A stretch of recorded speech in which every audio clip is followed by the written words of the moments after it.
Good morning and welcome, everybody.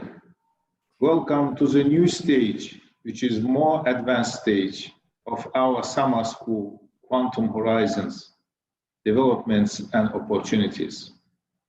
We are particularly pleased to see again a large number of students and early career researchers, especially those who participated in the first preparatory part of our school, as well as we pleased to see new faces. Black body radiation and photoelectric effect opened the way to the world of quantum.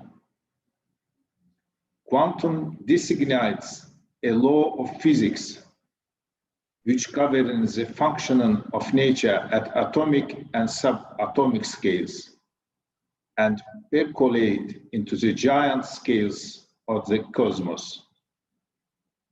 Nowadays, humankind has gained the ability not only to understand the realms of quantum, but also to use them.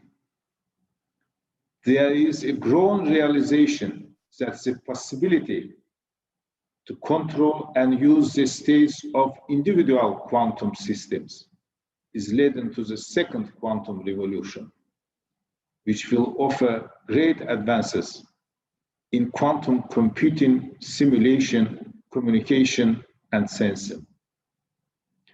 We organized this school workshop with the participation of world-class experts and great speakers to offer you the excellent series of specialized lectures with a broad scope of exciting topics in the domain of quantum science and technology.